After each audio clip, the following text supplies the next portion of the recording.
Optics नाम है इस चैप्टर का। इसके पहले आपने रे ऑप्टिक्स पढ़ा है। रे ऑप्टिक्स में आपको पढ़ाई गई थी कि लाइट एक रे है।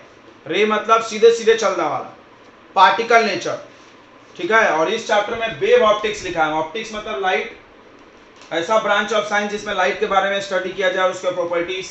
तो इसमें लाइट को वेव मान के पढ़ा जाएगा, ठीक है। इसके पहले जो आप पढ़े वो रे ऑप्टिक्स, उसमें लाइट को एक पार्टिकल माना गया है कि वो रे है, बट यहाँ पढ़ा जाएगा कि वो एक वेव है। तो सबसे पहले कुछ चर्चाएं लाइट पर हो जाए बच्चों। लाइट के बारे में हम लोग क्या क्या जानते हैं। सबसे पहला, light is a form of energy, एक ऊर्जा का एक रूप है। लाइट एक इलेक्ट्रोमैग्नेटिक वेव्स है। लाइट एक इलेक्ट्रोमैग्नेटिक वेव है। सुने होगे आप, इलेक्ट्रोमैग्नेटिक वेव सुने होगे। ऐसा वेव जो इलेक्ट्रिक और मैग्नेटिक फील्ड दोनों से मिलकर बनता है। वेव बोलो या रेडिएशन बोलो, जो भी बोलो, इलेक्ट्रोमैग्नेटिक वेव। जितने भी इलेक्ट्रोमैग्नेटिक वेव होते हैं उन सब में डुअल बिहेवियर होता है, डुअल नेचर होता है। ये बात किसने बोली थी? डी ब्रॉगली ने बताई थी, अकॉर्डिंग टू डी ब्रॉगली।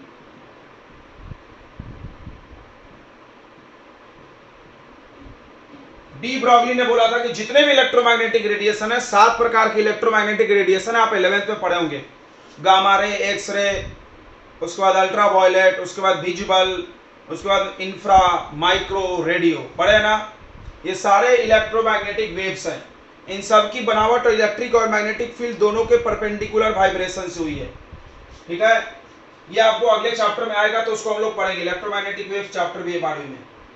उसके बाद बात करते हैं कि light also shows dual behaviour. Light भी डुअल बिहेवियर दिखाता है, ठीक है। इट बिहेव्स लाइक, किसके किसके बिहेव करता है? रे एंड वेव। रे भी बनता है और ये वेव की भी तरह बिहेव करता है। लाइट एक रे भी है और लाइट एक वेव भी है। अब सुनो, लाइट क्या क्या दिखाता है। तो light shows following phenomenon.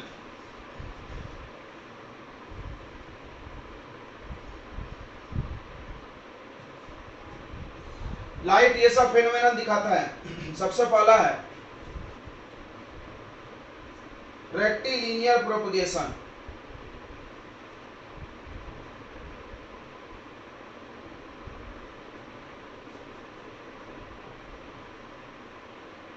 Rectilinear propagation बच्चों, रेक्टिलिनियर प्रोपगेशन मतलब सीधे सीधे चलना। आप अभी हिंदी में समझे। लाइट को आप ऐसे फेंक दो, बीम ऑफ लाइट, तो आप देखोगे सीधे जाता है। तो वो सीधे चलने की जो आदत है, लाइट फेनोमेनन है। उसके बाद बच्चों आप जानते होंगे लाइट रिफ्लेक्शन दिखाता है। रिफ्लेक्शन, रिफ्लेक्शन यानी वापस मुड़ना। तीसरा लाइट दिखाता है रिफ्रैक्शन। रिफ्रैक्शन भी दिखाता है। रिफ्लेक्शन यानी लाइट वापस आना। रिफ्रैक्ट मतलब एक मीडियम से दूसरे मीडियम जाते वक्त उसका स्पीड चेंज हो जाना। रिफ्रैक्शन मतलब स्पीड चेंज। रिफ्लेक्शन मतलब रिटर्न बैक।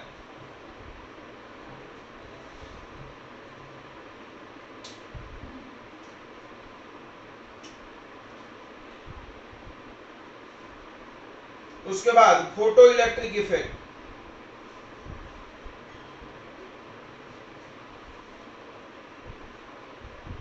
ये भी आपने पढ़ा होगा 11th में कि जब किसी मेटल पे लाइट गिरता है, जब किसी मेटल पे लाइट गिरता है तो उससे इलेक्ट्रॉन बाहर आता है, तो जिससे करंट बनता है, ठीक है। फोटो इलेक्ट्रिक इफेक्ट में क्या होगा? Light can remove electron, light can remove electron.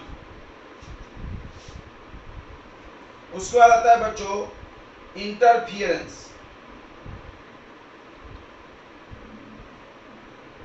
और डिस्पर्सन, डिफ्रैक्शन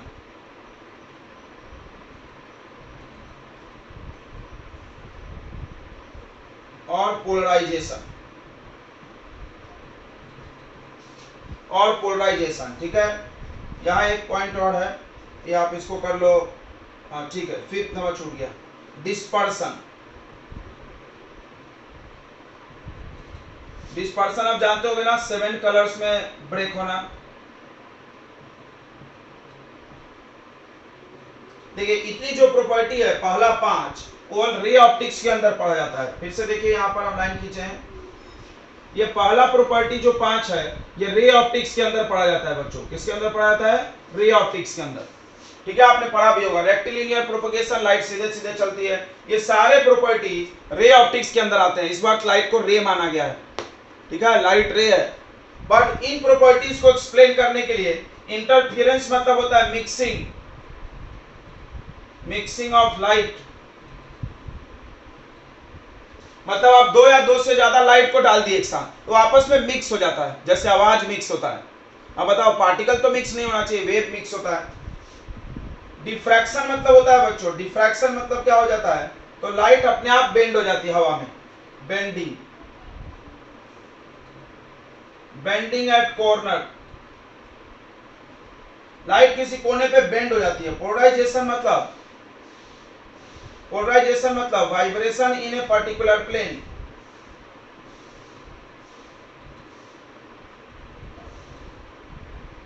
ये अभी हम पूरा डेफिनेशन नहीं बता रहे, बस एक नाम का मीनिंग बता रहे हैं कि आपको दिमाग में इंटरफेरेंस सुनते क्या याद आना चाहिए, मिक्सिंग ऑफ लाइट याद आना चाहिए कि जब लाइट वेव मिक्स होता है उसको इंटरफेरेंस बोलते हैं। एक लाइट इधर चला, एक लाइट इधर चला, मिक्स होकर कुछ और बन गया। डिफ्रैक्शन यानी लाइट को आप डालें तो कॉर्नर मिला तो ऐसे मुड़ गया लाइट, तो जाना चाहिए सीधे सीधे, जस्ट इसका उल्टा। यहां बोले सीधे सीधे चले गए, आप मुड़ जाता है, तो ये दोनों उल्टा हो गया। पोलराइजेशन क्या होता है, लाइट एक वेव है तो वेव के पार्टिकल वाइब्रेट होते हैं, तो लाइट में एक पर्टिकुलर प्लेन में जब पार्टिकल वाइब्रेट होने लगे तो उसको हम लोग पोलराइजेशन बोलते हैं बच्चों। तो लाइट के बारे में इतना आप अभी पढ़ने वाले हो, ये पढ़ चुके हो। अभी हम लोग इस चैप्टर में 3 टॉपिक कवर करेंगे, इंटरफेरेंस, डिफ्रैक्शन और पोलराइजेशन। ठीक है, आप नोट कर लीजिए। और इसके पहले देखिए, तो अब हम लोग पढ़ेंगे डिफरेंट थ्योरीज अबाउट लाइट। जैसे आप बचपन में एटम के बारे में पढ़े होगे 11th में, तो आपने देखा होगा कि एटम का खोज जो हुआ है उसका सीक्वेंस पढ़ाया गया आपको, ट्रेंड। पहले थॉमसन आया, फिर रदरफोर्ड आया, फिर बोर्स आया, फिर हाइजेनबर्ग्स मॉडल आया, राइट। फिर ये सब एक सीक्वेंस था। उसी तरह लाइट का जो ये पता चला है कि लाइट एक वेव है, लाइट एक रे भी है, पार्टिकल नेचर भी है, वेव नेचर भी है, तो क्या अचानक से पता चल गया? नहीं, इसमें बहुत सारे डिस्कवरीज शामिल है, तो हम लोग उन पे थोड़ा सा एक्सप्लेनेशन उसका ले लेंगे। तो सबसे पहला थ्योरी जो लाइट के बारे में था वो न्यूटन का था। तो सबसे पहला थ्योरी था न्यूटन्स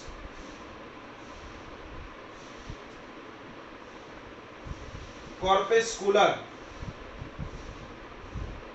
थ्योरी। तो न्यूटन्स कॉर्पस्कुलर थ्योरी बच्चों, सबसे पहला थ्योरी जरूर था ये। न्यूटन की एक ही अचीवमेंट है इस थ्योरी में, उन्होंने सबसे पहली बार लाइट के बारे में कुछ बताया 1675 में। क्या बताया हम आपको बताते हैं। इन्होंने मान लिया था कि लाइट एक पार्टिकल है, कण है, छोटे छोटे कण से बने हुए हैं, ठीक है। बस उस पार्टिकल को मान करके पूरा थ्योरी एक्सप्लेन किया, वेव नेचर की कहीं बात ही नहीं की है। तो ये गलत हो गया बेशक, बट पढ़ना पड़ेगा। न्यूटन का भाई दबदबा, इसका राज है, राइट। गलत तो ये भी हुआ है, देख लो आप। तो पहला पॉइंट भी उन्होंने बोला है, every light source emit a tiny particle called corpuscles. Her light source, जैसे वो बल्ब है, ट्यूब है, जो भी चीज है, उससे एक पार्टिकल निकल रहा है, छोटा छोटा कण निकल रहा है, कण, जिसको हम कॉर्पसल्स बोलते हैं। ये कॉर्पसल इलास्टिक होता है, इलास्टिक मतलब टकराएगा तो वापस आएगा। हाँ, 11th क्लास, टकरा के वापस आना, इलास्टिक को लीजिए। रिजिड, कठोर है, कठोर मतलब पार्टिकल ऐसे दबेगा नहीं। और मासलेस है, मास नहीं है उसके पास, ठीक है। उसके बाद corpuscles travel in straight line, corpuscle सीधे सीधे जाता है। तो बताओ ये कौन सा प्रॉपर्टी एक्सप्लेन कर रहा है? Rectilinear propagation. कौन सा प्रॉपर्टी बच्चों? रेक्टिलिनियर। आप चाहो तो मार्क कर सकते हो, यहां पर इलास्टिक वर्ड लिख दिया, मतलब रिफ्लेक्शन। और ये वाला लाइन एक्सप्लेन कर रहा है रेक्टिलिनियर प्रोपगेशन को, ठीक है।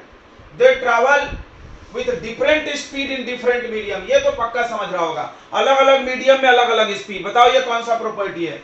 जल्दी बताओ ये कौन सा प्रॉपर्टी है? अभी तक नहीं बोले। Refraction. Different colour of light have different shape and size of corpuscle. Light 7 रंग का होता है, और अलग अलग कलर का साइज और शेप अलग अलग है। ये कौन सा प्रॉपर्टी है? डिस्पर्सन, वो सतरंगी टूटने का, 7 रंग में टूट जाता होगा। क्यों भाई? क्योंकि सबका शेप और साइज अलग है, बराबर है। अगला, when corpuscle strike on retina it causes sensation, जब वो जाके रेटिना पर टकराएगी टन, तो सेंसेशन कॉज करेगी। ये हो गया आपका फोटो इलेक्ट्रिक इफेक्ट। ये क्या हो गया आपको? फोटो इलेक्ट्रिक इफेक्ट, ठीक है। चलिए तो आप देखिए सारे प्रॉपर्टी एक्सप्लेन कर रहा हूं उसका, रिफ्लेक्शन वाला, लेकिन रे ऑप्टिक्स वाला, वेव वाला कुछ भी नहीं। यहाँ वही लिखा है, this theory do not explain wave nature of light. याद रखो उन्होंने वेव नेचर के बारे में कुछ नहीं बोला, सिर्फ उन्होंने पार्टिकल का जाप लगाया। तो इस प्रकार से अगर आप लाइट को वेव नहीं कंसीडर करोगे तो लाइट का जो 3 फेनोमेनन दिखाई दे रहा है हमको, इंटरफेरेंस हमको दिखता है हो रहा है, हमको दिखता है डिफ्रैक्शन हो रहा है लाइट में, और हमको दिखता है पोलराइजेशन हो रहा है। भाई हमको दिख रहा है हो रहा है, भाई हमको दिख रहा है कि ये काम हो रहा है, और आप बोलते हो नहीं होगा। अरे अजीब हालत है, फिर तो आप पक्का गलत हो। हमको दिख रहा है कि ये पेन है, और कोई आके बोले नहीं ये मोटरसाइकिल है, तो मान लोगे भाई ये तो पेन हमको दिख रहा है। तो इसीलिए आप ये बात ध्यान दीजिए। तो इस तरह से इनकी थ्योरी गलत हो गई। हाइजन्स वेव थ्योरी ऑफ लाइट, ठीक है, हाइजन का वेव थ्योरी, ये आया था 1678। उसके बाद देखिए इसके पहला वाला थ्योरी आया था 1637 में। आप ध्यान देंगे बच्चों, 1637, वो थोड़ा वहां पर लिखने में ईयर मिस्टेक हो गया है, 76 नहीं लिखेंगे 37। तो 1637 में आया था ये सबसे पहला थ्योरी न्यूटन का, कॉर्पस्कुलर थ्योरी। उसके बाद ये आया है, पता चल रहा होगा आपको ईयर देख के, 1678 में। ये हाइजन नाम के साइंटिस्ट थे। ये हाइजनबर्ग नहीं है जो आप पहले पढ़े हो, ये हाइजन अलग है। तो Huygens wave theory of light, तो आप इसके हेडिंग को पढ़ोगे तो वेव थ्योरी मतलब ऑलरेडी लिखा हुआ है कि लाइट वेव है, wave theory of light, light को ये वेव मान चुके हैं। तो हाइजन ने लाइट को कंप्लीट वेव मान लिया था, न्यूटन ने क्या किया था, लाइट को पूरा पार्टिकल मान लिया था, कोई मिक्स करके नहीं बोल रहा था। इन्होंने पहले पॉइंट वही बोली कि लाइट एक मैकेनिकल वेव है। मैकेनिकल वेव क्या होता है? तो अब देखिए हम मैकेनिकल को अंडरलाइन किए और मीडियम को अंडरलाइन किए हैं। जब अंडरलाइन करें तो समझ जाना वो खास है। मतलब मैकेनिकल मतलब एम फॉर मैकेनिकल और एम फॉर मीडियम, ऐसा वेव जिसको चलने के लिए माध्यम की जरूरत हो, बिना मीडियम का नहीं चल सकता हो, उसको मैकेनिकल वेव बोलते हैं। ठीक है, समझ में आ रहा है सबको? मैकेनिकल वेव का मतलब वैसा वेव जिसको चलने के लिए क्या चाहिए, मीडियम चाहिए। अगर मीडियम नहीं लगा तो नहीं चलेगा। जैसे आवाज, आपका साउंड, आपको पता होगा कि हम लोग जो बोलेंगे वैक्यूम में जाके तो सुनाई नहीं देगा। क्यों नहीं सुनाई देगा? बिकॉज साउंड एक मैकेनिकल वेव है, उसको चलने के लिए मीडियम चाहिए, 9th में था। अब देखो ध्यान से, ये बुरी तरह से फंस गए। कैसे फंस गए? क्योंकि लाइट जो है स्पेस में सन से चल के अर्थ तक आ रहा है, तो अंतरिक्ष में तो कुछ नहीं है। बट उस समय लोगों को ज्यादा नॉलेज नहीं था साइंस के बारे में, तो साइंटिस्टों के बात पे लोग भरोसा करते थे।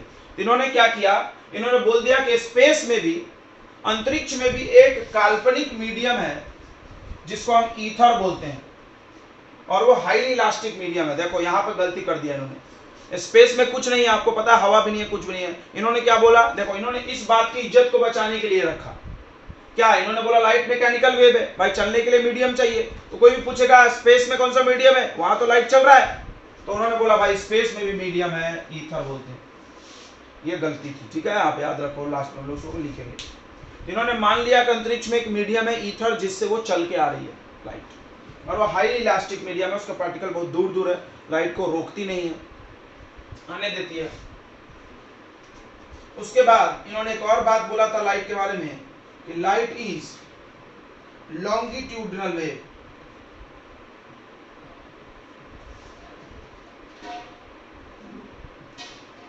लाइट एक लॉन्गिट्यूडनल वेव है, लॉन्गिट्यूडनल वेव है, ठीक है। आप सुने होंगे लॉन्गिट्यूडनल वेव के बारे में, राइट, जो क्रिस्ट और ट्रफ के रूप में चलता है।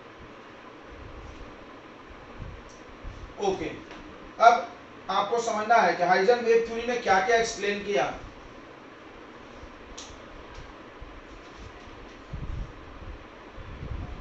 तो हाइजन वेव थ्योरी पढ़ने से पहले हम लोगों को सबसे पहले कुछ चीजें पढ़नी होगी, ठीक है। Before Huygens wave theory we need to know the following things.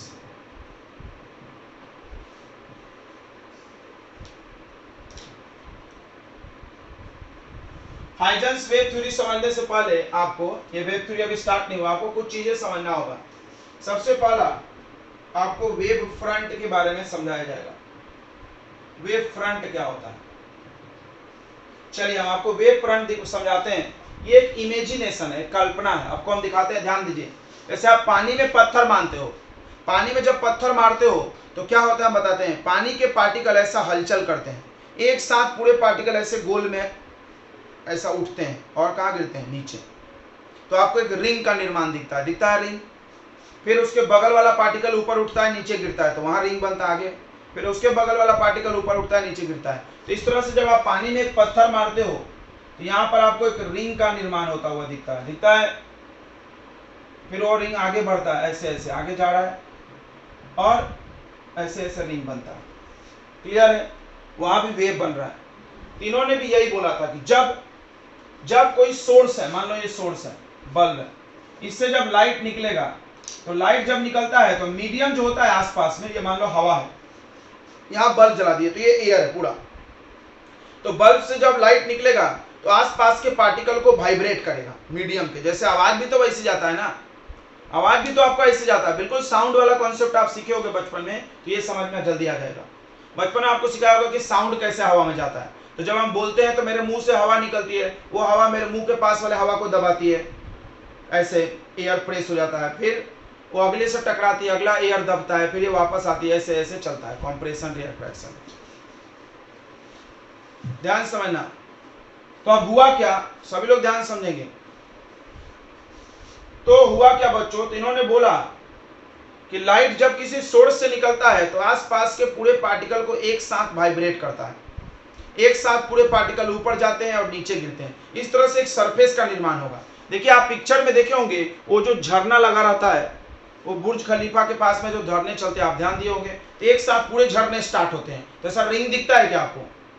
अच्छा, पूरे झरने पानी ऊपर फेंक दिए तो ऐसा सिलेंडर बन जाता है, ऐसे सिलेंडर इमेजिन कर पा रहे हैं आप? बिल्कुल हम उसी की बात करने वाले हैं। इन्होंने क्या बोला कि लाइट जब चलता है तो वेव फ्रंट के रूप में चलता है। तो वेव फ्रंट है क्या? तो वेव फ्रंट क्या है? तो आप बोल सकते हो it is the locus of all the points. Locus मतलब पाथ होता है, पाथ। लोकस मतलब पाथ, रास्ता। All the points of a medium, of a medium which are vibrating in same phase,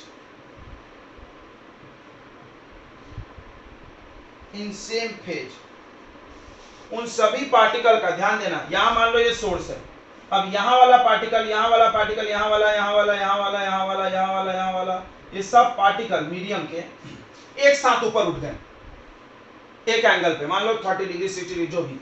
तो इस सारे पार्टिकल को जोड़ दो, आप मिला दो, पाथ बना दो उसका रास्ता।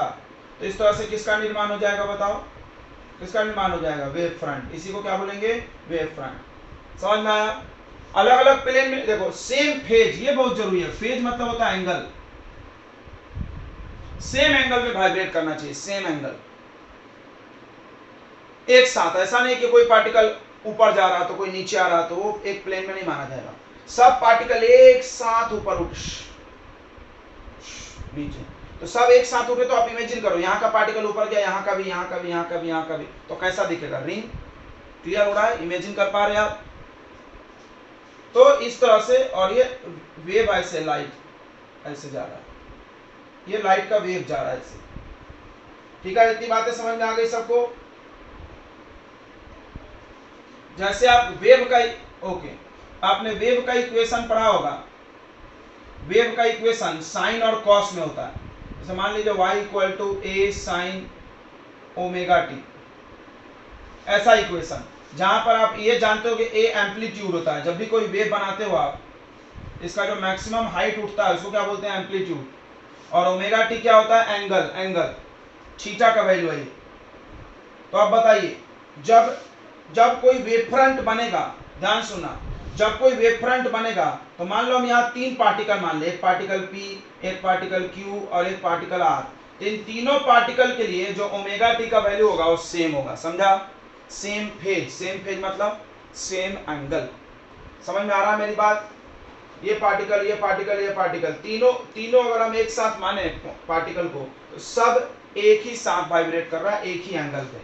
तो वेव फ्रंट में क्या होता है, कोई भी वेव फ्रंट होता है जैसे गोल शेप का है, रिंग है, गोल है, कैसे भी हम बताते हैं आपको कैसा कैसा होता है।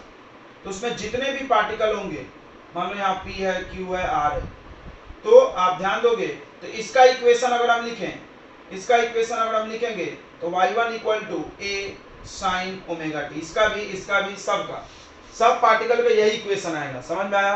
क्यों? क्योंकि सबका एंगल सेम है। सबका एंगल क्या है बच्चों? सेम है। ये बात क्लियर हो गई? बताएंगे?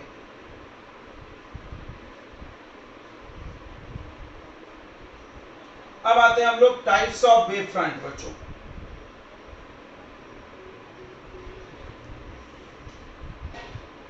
वेव फ्रंट का टाइप, वेव फ्रंट का टाइप, सबसे पहला वेव फ्रंट होता है स्फेरिकल वेव फ्रंट।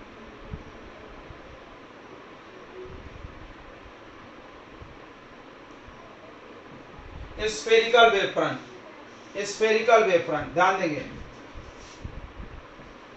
तो ये स्फेरिकल वेव फ्रंट ही हमने बनाया है, ये स्फेरिकल वेव फ्रंट ही बनाया है। देखो अगर कोई सोर्स, अगर सोर्स ऑफ लाइट, अगर सोर्स ऑफ लाइट बच्चों पॉइंट सोर्स है, पॉइंट समझता है, बल्ब, बल्ब लगा दो, पॉइंट सोर्स है, छोटा सा डॉट। तो जब कोई पॉइंट सोर्स होगा तो उससे जब वेव फ्रंट निकलेगी, थोड़ा सोचो आप, इमेजिन करो, यहाँ एक पॉइंट सोर्स, हम यहां से बोल रहे हैं, मान लो हम यहाँ स्पीकर रख दें, आवाज से समझो, क्योंकि इन्होंने लाइट को लॉन्गिट्यूडनल वेव बोल दिया था और साउंड भी लॉन्गिट्यूडनल वेव है, राइट? साउंड भी कौन सा वेव है? लॉन्गिट्यूडनल वेव है। साउंड भी कौन सा वेव है? लॉन्गी। दो प्रकार के वेव होते हैं, 9th में पढ़े होगे, ट्रांसवर्स वेव और लॉन्गिट्यूडनल वेव। ट्रांसवर्स वेव ऐसे चलता है, ये देखो, और लॉन्गिट्यूडनल वेव पार्टिकल वाइब्रेट करते हैं ऐसे ऐसे ऐसे, ठीक है? ओके, ध्यान देना बच्चों इस बात पे, इधर ध्यान देंगे। तो लॉन्गिट्यूडनल वेव माना इसलिए हम साउंड का, मान लो हम यहाँ एक बॉक्स का स्पीकर रख दें यहाँ पे ऐसे, तो आप सोचो कि साउंड किधर किधर जाएगा, पूरा चारों तरफ जाएगा, गोल गोल ऐसे, इधर इधर इधर इधर इधर। बिल्कुल सेम कॉन्सेप्ट है बच्चों, बिल्कुल सेम कॉन्सेप्ट है। आप इमेजिन करिए, थोड़ा सा हम इधर मिटा दें, तो आप देखिए मेरे पास एक पॉइंट सोर्स है,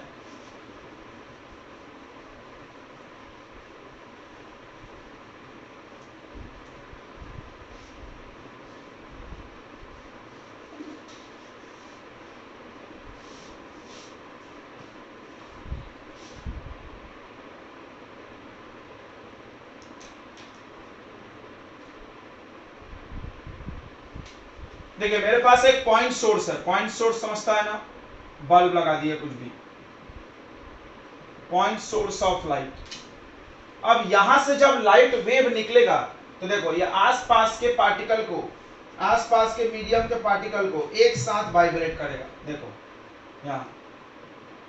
तो इस तरह से यहाँ पर एक स्फेरिकल वेव फ्रंट का निर्माण होगा। स्फीयर समझता है, गोला।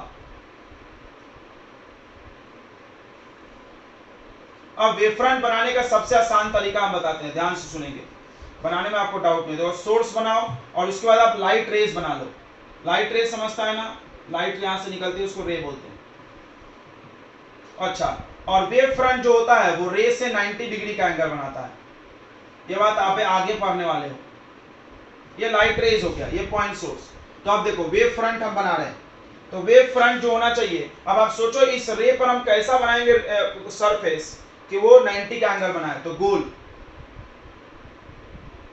इमेजिन करिए आप कि ये जो गोल वेव फ्रंट है, गोली बना सकते हो आप। देखो आप देखो यहाँ पर 90 का एंगल दिख रहा है रे और वेव फ्रंट के बीच, यहाँ भी 90 का दिख रहा है, यहाँ भी 90 का दिख रहा है, यहाँ भी 90 का दिख रहा है, यहाँ भी दिख रहा है।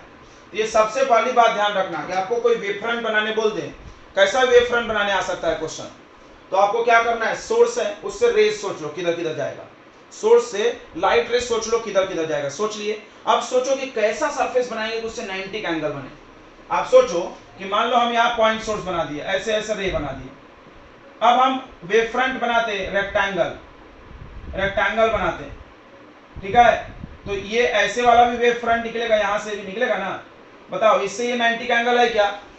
नहीं है, तो ये गलत है। वेव फ्रंट ऐसा नहीं होना चाहिए, रेक्टेंगल, स्क्वायर नहीं होना चाहिए, सर्कल नहीं होना चाहिए। आप इमेजिन करो क्या क्या हो सकता है। तो 90 का एंगल होना चाहिए, ऐसा तो नहीं हो सकता है भाई। तो ये हमेशा ध्यान रखेंगे, हमेशा बच्चों इसको ध्यान रखेंगे कि आपको वेव फ्रंट कैसे बनाना है। ये हो गया पॉइंट सोर्स।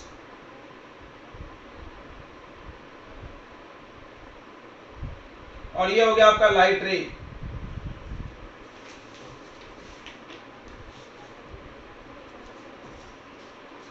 और ये डायग्राम हो गया स्फेरिकल वेव फ्रंट का।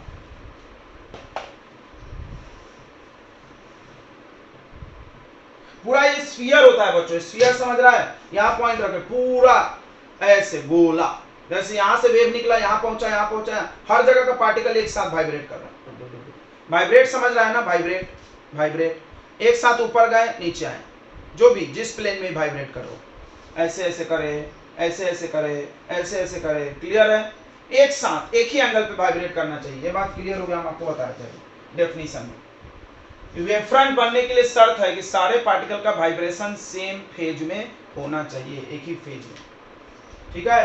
ओके, तो एक सतह का निर्माण कर लेते। दिख रहा है ये सरफेस, उस सरफेस को हम लोग वेव फ्रंट बोलते हैं।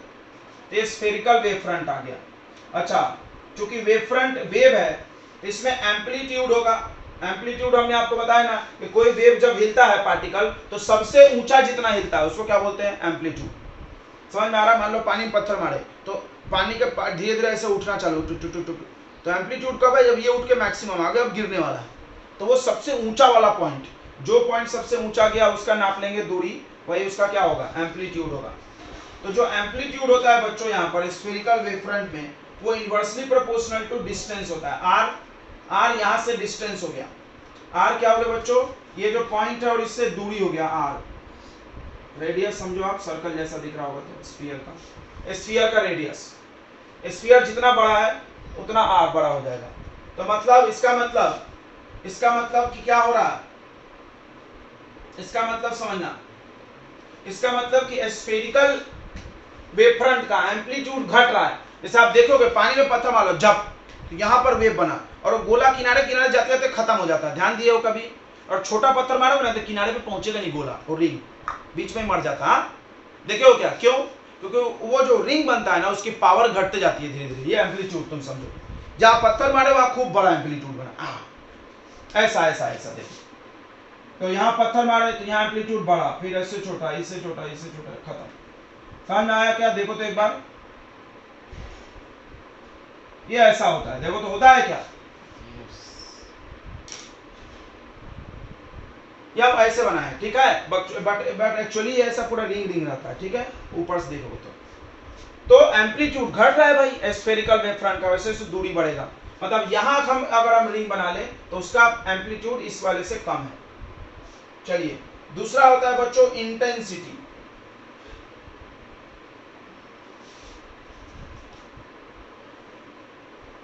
तो इंटेंसिटी मतलब तीव्रता होता है, तीव्रता। तो इंटेंसिटी जो होता है बच्चों, ध्यान रखना, हमेशा एम्पलीट्यूड का स्क्वायर होता है। हम यहाँ बता दे रहे हैं, intensity equal to square of amplitude. Intensity क्या होता है? एम्पलीट्यूड का स्क्वायर। तो मान लो ये आर के प्रोपोर्शनल है, तो बताइए आई किसके प्रोपोर्शनल होगा? 1/r स्क्वायर के, ठीक है। मतलब एम्पलीट्यूड घटेगा तो इंटेंसिटी भी घटेगा। देखो एम्पलीट्यूड घटा तो इंटेंसिटी में, जैसे एम्पलीट्यूड यहाँ मान लो यहाँ से यहाँ जाते समय एम्पलीट्यूड हाफ हुआ, तो इंटेंसिटी कितना हो जाएगा? तो ये हाफ होगा तो ये सीधे स्क्वायर होगा, 1/4 कम होगा। क्लियर हुआ ना? एंड इंटेंसिटी जल्दी घटता है। तो ये स्फेरिकल वेव फ्रंट के बारे में है। स्फेरिकल वेव फ्रंट कब बनेगा? जब पॉइंट सोर्स प्रेजेंट है, फॉर्म्ड बाय पॉइंट सोर्स। यहां लिख देते इस बात को हम, formed by point source.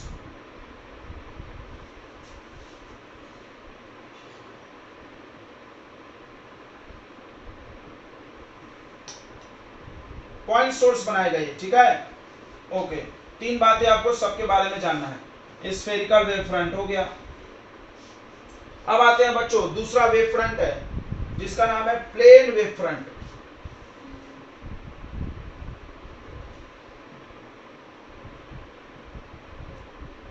Plane wave front,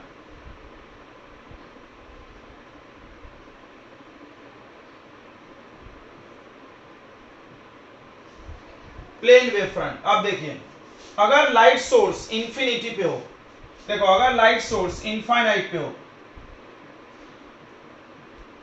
source of light at infinity,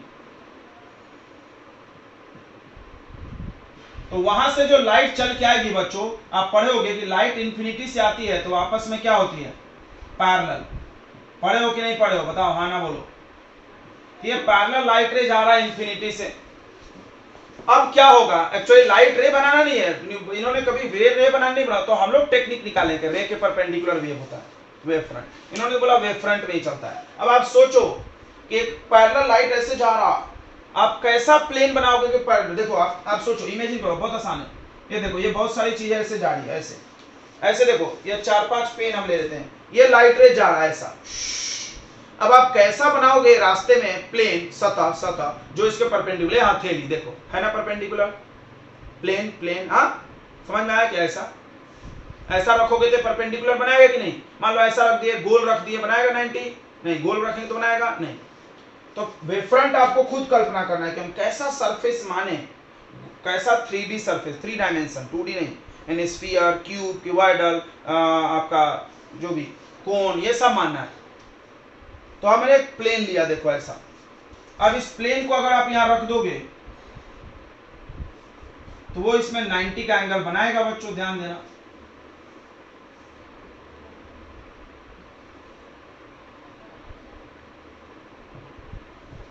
तो दिख रहा है 90 का एंगल बनते हुए कि नहीं दिख रहा है, बताइए। आपको लग रहा है कि ये परपेंडिकुलर जा रहा है? यस।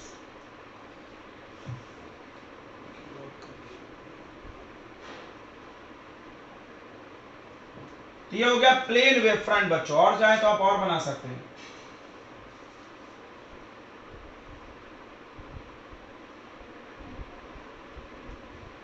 प्लेन वेव फ्रंट, आप देखो लाइट रे परपेंडिकुलर जा रहा है, इससे जा रहा है ना, ये हो गया बच्चों plane wave front.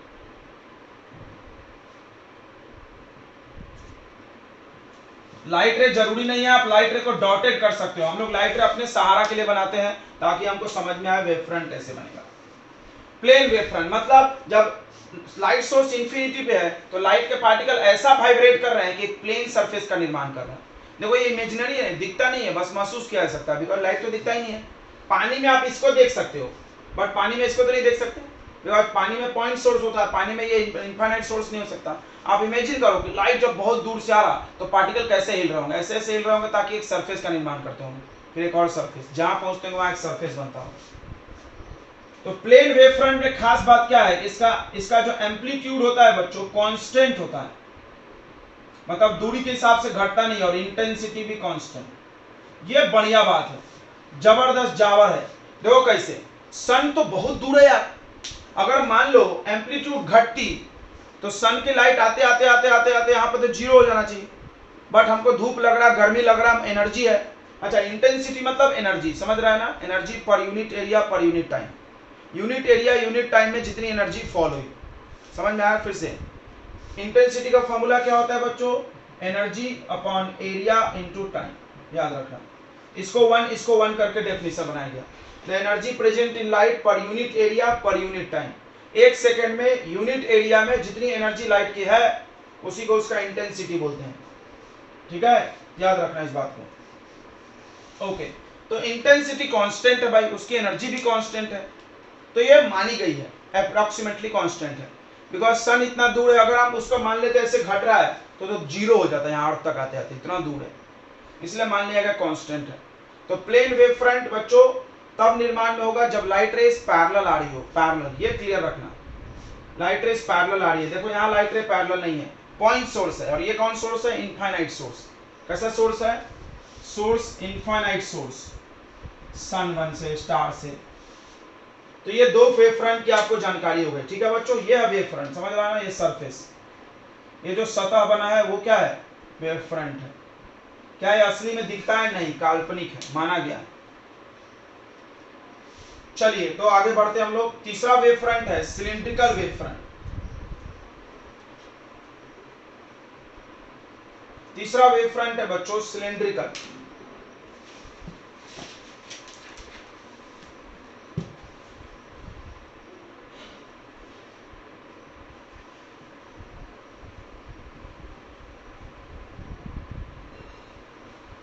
Cylindrical wave front. इसमें क्या होता है कि अगर लाइट सोर्स स्लिट सोर्स है,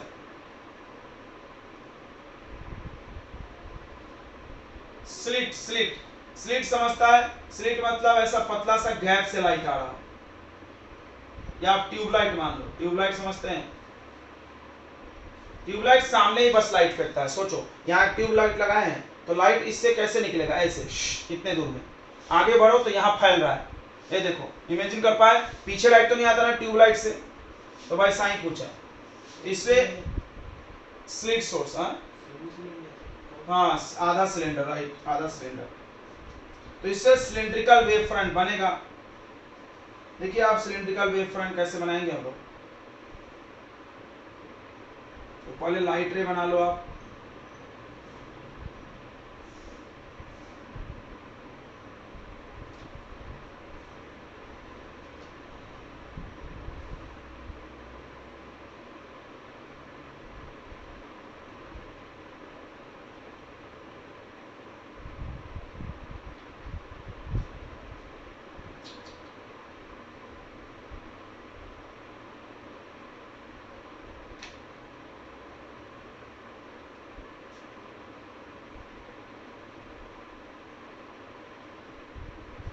सेमी सिलेंडर कैसे बनेगा, पीछे वाले को सामने वाले से जोड़ना पड़ेगा।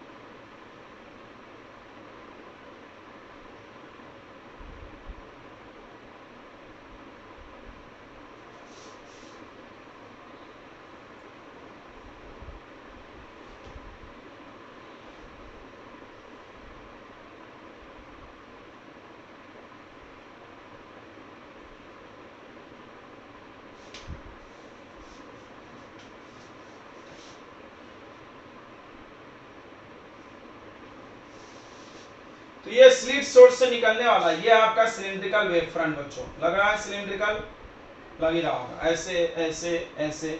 ट्यूबलाइट आप इमेजिन करो, एक ट्यूबलाइट है, उससे लाइट ऐसे ऐसे निकलती है, तो ये ऐसा वेव फ्रंट बनाएगा, ये हो गया आपका cylindrical wave front.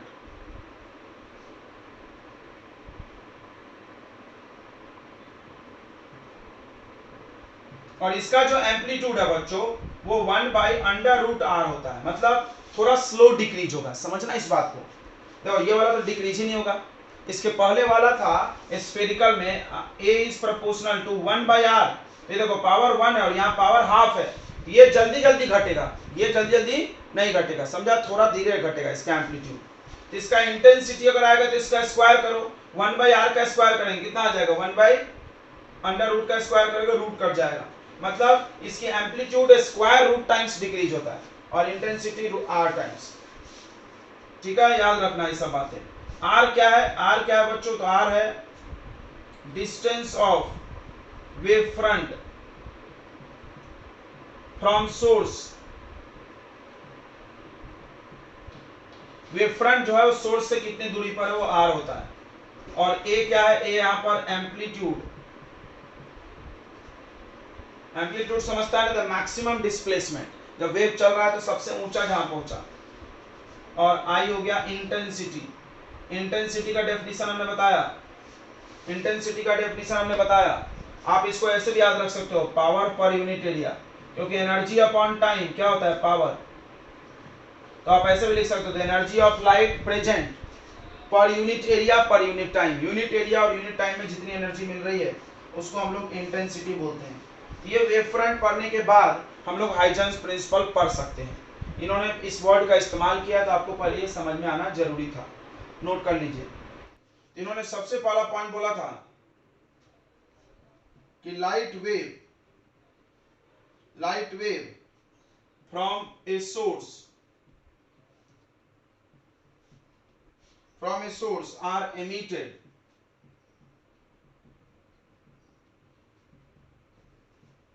in the form of wave front,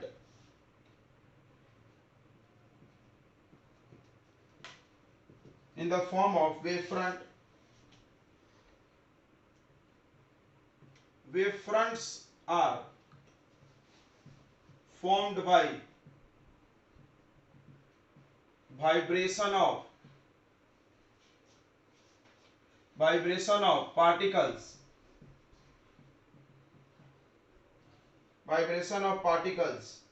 of medium in same phase with same frequency.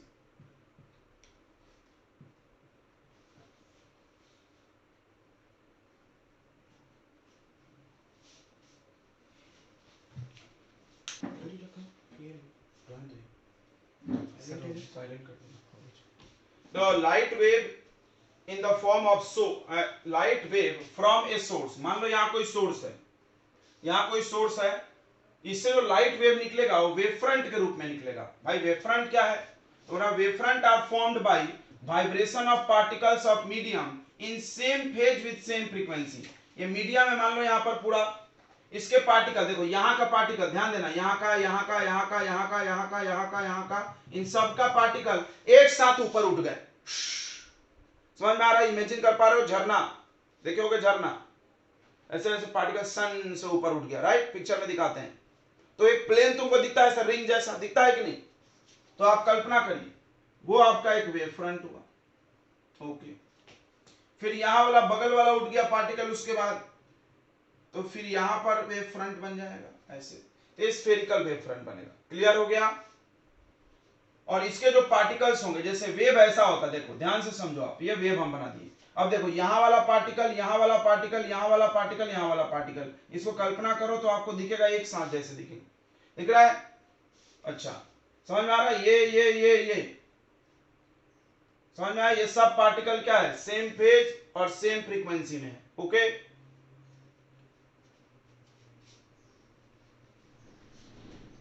तो इस वाला पॉइंट क्लियर हो गया होगा हाइगन का, आपको क्लियर हो गया कि ये बात आप याद रखना कि वेव फ्रंट, इस पे क्वेश्चन बना सकता कि वेव फ्रंट में जो पार्टिकल्स होते हैं वो सेम फेज में हिलते हैं। सेम फेज मतलब सेम एंगल, ठीक है, with same frequency, same frequency से भी चलते हैं। सेम फ्रीक्वेंसी, फ्रीक्वेंसी समझता है ना? Number of oscillation in 1 second, number of oscillation in 1 second, वो भी सेम होना चाहिए।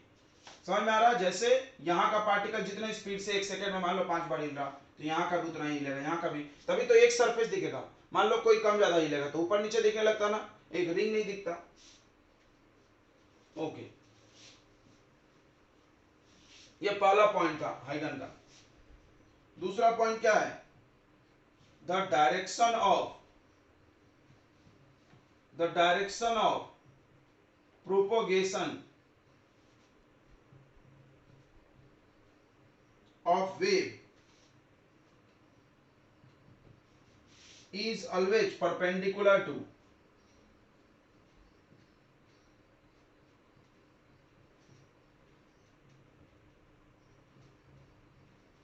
wave front। ये समझो, ये कोई सोर्स है, ये कोई सोर्स है और ये वेव फ्रंट्स है आपके। देखिए ये पहला वेव फ्रंट, ये दूसरा वेव फ्रंट। तो अब देखो रे किधर जा रही है? देखिए the direction of propagation of wave, wave किधर जा रही है? ऐसे, तो वेव ऐसे जा रही है, दिख रहा है? ये डायरेक्शन है,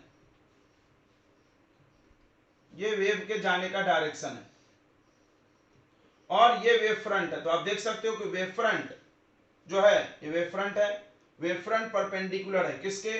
direction of propagation of wave. समझ में आ गया सबको कि नहीं आ गया? यह है आपका direction of propagation of wave, wave के चलने का दिशा, और यह है वेव फ्रंट। आप देख लो, यह है वेव फ्रंट। तो आपको दिख रहा होगा ये दोनों परपेंडिकुलर है, ठीक है? ऐसा यहीं पर नहीं है, स्फेरिकल वो प्लेन वेव फ्रंट में भी होता है। देखो यह है प्लेन वेव फ्रंट, समझना बच्चों, हम लोग प्लेन वेव फ्रंट ऐसे लाइन से भी बना सकते हैं, ठीक है? ये क्या है? सब प्लेन वेव फ्रंट है। क्लियर हो रहा है? और ये इससे डायरेक्शन ऑफ प्रोपगेशन हो गया, ऐसे चल के जा रहा है। परपेंडिकुलर है कि नहीं है? ये कौन सा वेव फ्रंट है बच्चों? Plane wave front. इसको आप ऐसे देख रहे हो और ऐसे देखोगे तो ये सरफेस दिखेगा। ओके, तो आप देख लीजिए दूसरा पॉइंट आई थिंक क्लियर हो गया होगा, कोई डाउट नहीं है। चलिए तो नेक्स्ट पॉइंट पे चलते हैं, थर्ड पॉइंट। थर्ड पॉइंट क्या है सभी लोग ध्यान देंगे, थर्ड पॉइंट बड़ा इंपॉर्टेंट है।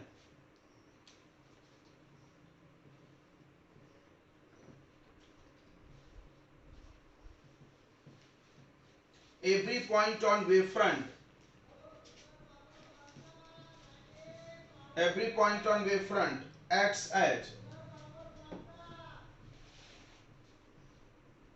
as source of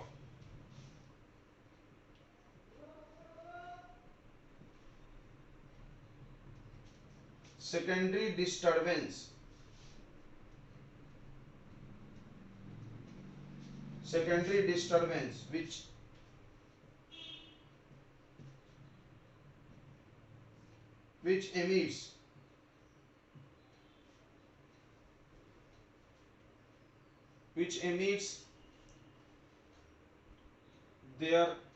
which emits and another a source of disturbance which emits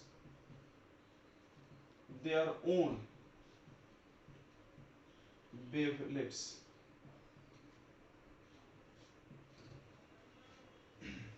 secondary wavelet।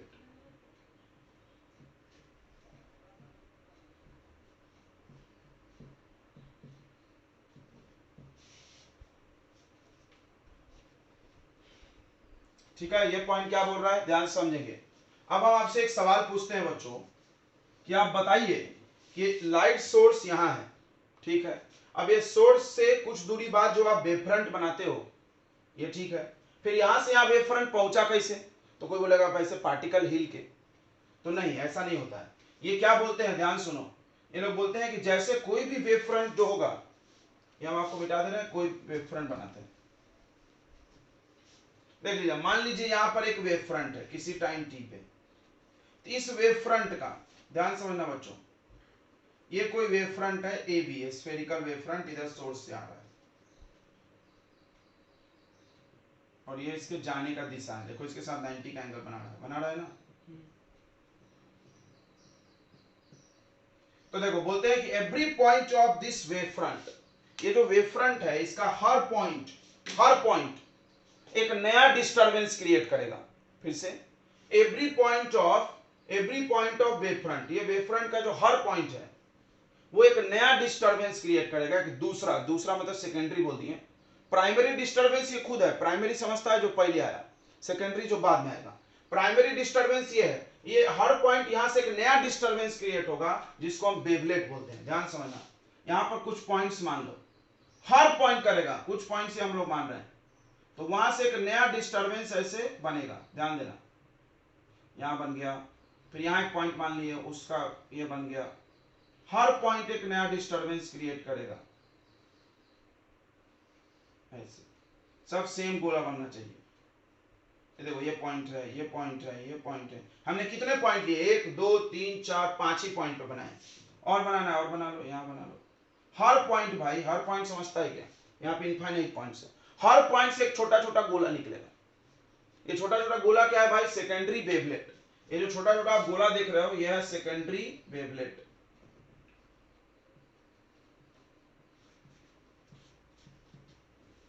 उसी तरह आप देखो प्लेन वेव फ्रंट में भी, ये प्लेन वेव फ्रंट है आपका, ये प्लेन वेव फ्रंट है, आप ध्यान दीजिए, ऐसे बनेगा, और ये लाइट रे जा रही है आपकी, ये डॉटेड से भी बना सकते हैं।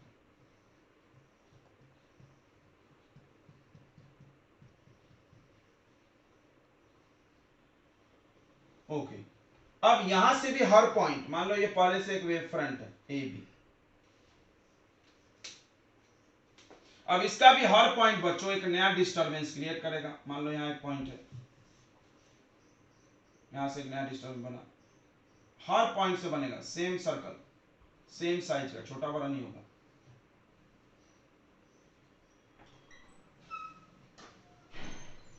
हर पॉइंट बच्चों एक नया डिस्टरबेंस क्रिएट करेगा और ये होगा सेकेंडरी वेवलेट। बहुत इंपॉर्टेंट बात है ये। और सेकेंडरी वेवलेट उसी स्पीड से चलेगी जिस स्पीड से वेव फ्रंट चल रहा था। नहीं समझा?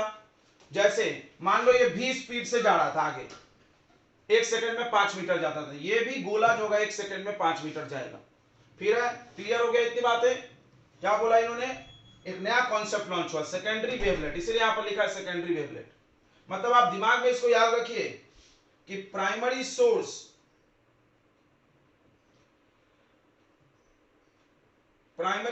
जो है ये है प्राइमरी सोर्स, ये है प्राइमरी सोर्स, समझा?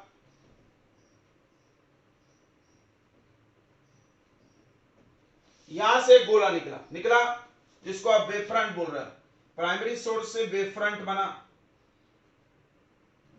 प्राइमरी सोर्स से वेव फ्रंट बना, और वेव फ्रंट का हर पॉइंट सेकेंडरी सोर्स है। यानी कितने सोर्स होगा यहां पे? इनफाइनाइट। याद रखना, ये सवाल हो सकता है कि एक वेव फ्रंट पे कितने सोर्स ऑफ लाइट होते हैं? तो इनफाइनाइट होते हैं। उनसे जो बनेगी डिस्टरबेंस, समझ रहा? डिस्टरबेंस, हलचल, माध्यम में डिस्टरबेंस, हलचल। तो जो डिस्टरबेंस बनेगी उसको क्या बोलते हैं हम लोग? वेव फ्रंट, वेवलेट्स बोलते हैं। तो ये वेव फ्रंट से बनेगा सेकेंडरी वेवलेट्स। तो वेवलेट और वेव फ्रंट क्लियर हो गया ना बच्चों? कौन पहले आया? वेव फ्रंट पहले आया कि वेवलेट पहले आया? तो वेव फ्रंट पहले आया। सोर्स से निकला वेव फ्रंट से निकला वेवलेट, अब वेवलेट आगे बढ़ा। ओके, तो ये ध्यान रखेंगे। क्या ध्यान रखेंगे? कि secondary wavelets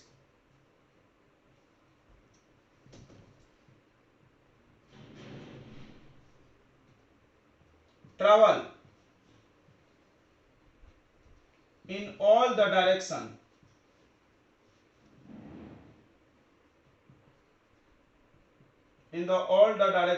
with same speed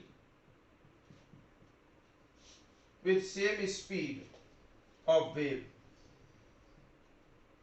wave जितने स्पीड से चला था उतने ही स्पीड से ये भी चलेगा। ठीक है? ओके, आगे बढ़ते हैं हम लोग।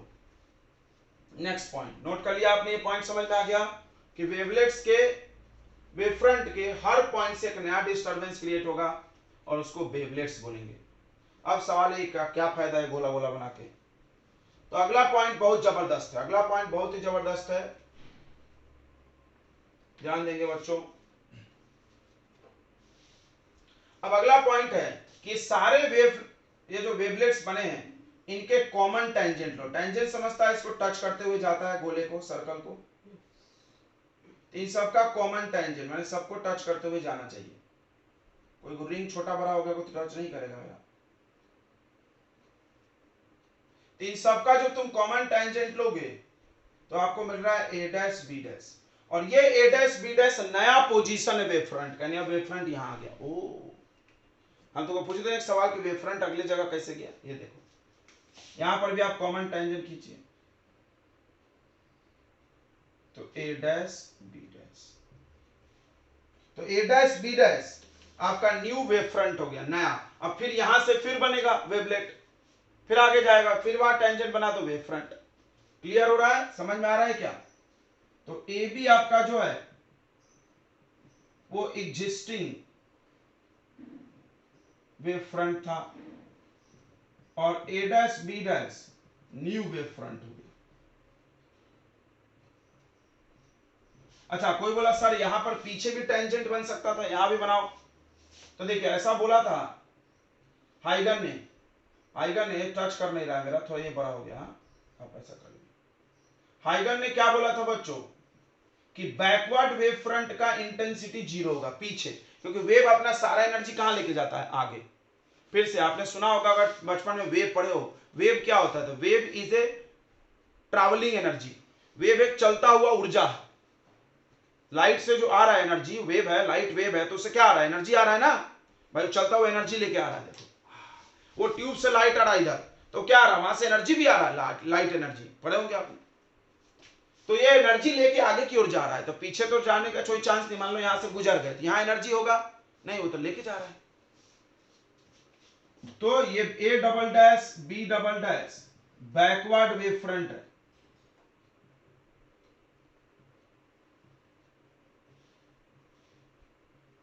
बैकवर्ड वेव फ्रंट है और इसकी इंटेंसिटी जीरो होती है। इसकी इंटेंसिटी कितनी होती है? जीरो, मतलब ये बनेगा नहीं, आगे वेव निकलेगा। यहां भी एक बैकवर्ड वेव फ्रंट आप बना सकते हो, सबको टच करता हुआ। इसकी इंटेंसिटी कितनी होगी? हाइगन ने बताया था जीरो हो जाएगी। क्लियर हो गया आपको सेकंड पॉइंट? थर्ड पॉइंट भी हमने बता दिया, फिर से सुनेंगे कि अगर आप सारे वेवलेट्स के सरफेस पर एक बना टच करता हुआ एक कॉमन टेंजेंट खींचोगे, ये कॉमन टेंजेंट समझ रहा है? टेंजेंट, टेंजेंट समझता है आपको? कोई सर्कल है, इसको ऐसे टच करता हुआ जाए, इसको क्या बोलते हैं? टेंजेंट। मान लो यहाँ दो गो सर्कल है तो इसको भी टच करना चाहिए, तीन गो है इसको भी, सबको टच करता हुआ एक सरफेस बना दो आप, एक सरफेस बना दो। सरफेस समझता है ऐसा, यहां पर गोल बनाएंगे, यहां पर प्लेन बनाएंगे, तो उससे नया वाला वेव फ्रंट का पोजीशन मिल जाएगा। क्या मिल जाएगा? उससे नया वाला वेव फ्रंट का पोजीशन मिल जाएगा। तो आपने ये पॉइंट लिख लिया होगा, थर्ड पॉइंट। फोर्थ पॉइंट पे आ जाते हैं।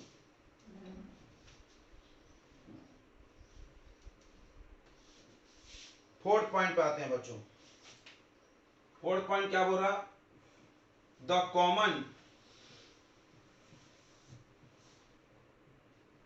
Common tangent on secondary wavelets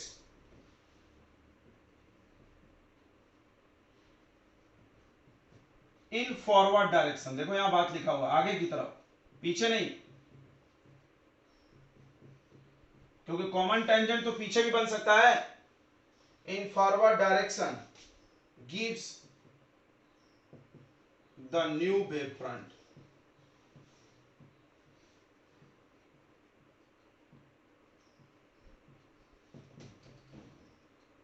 okay, अब इसको हम लोग और अच्छे समझेंगे। डायग्राम नोट कर लिया होगा आपने? नोट कर लिए हैं? ओके, हम इसको फिर से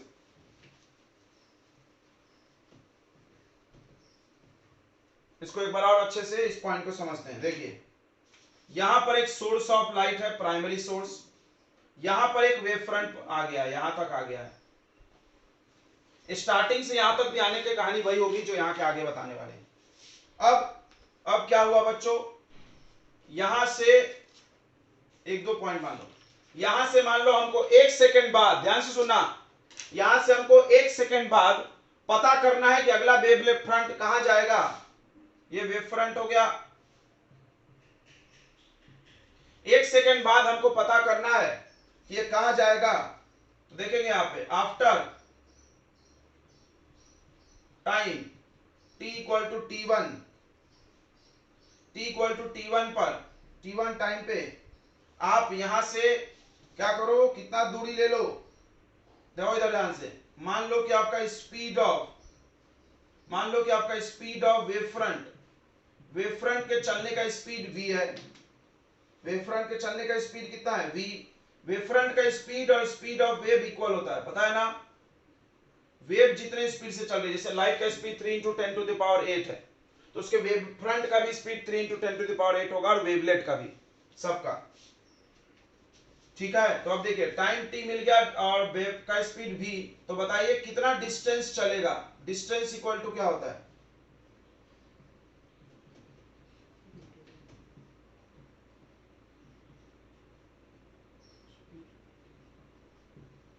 स्पीड इंटू टाइम, यानी v इंटू t1। समझो आप ध्यान से, यहां से एक डिस्टरबेंस निकलता है ऐसे, ठीक है, और वो आगे की ओर बढ़ता है, गोला ऐसे बड़ा हो रहा है, एक ही गोला है, बहुत सारा नहीं है। यहां से एक गोला ऐसे निकला और वो बड़ा हो रहा है, और कितने स्पीड से चल रहा हो? v स्पीड से। तो बताओ t1 टाइम बाद कहां चला जाएगा? t1 टाइम बाद distance travelled by wavelet is v1 × t।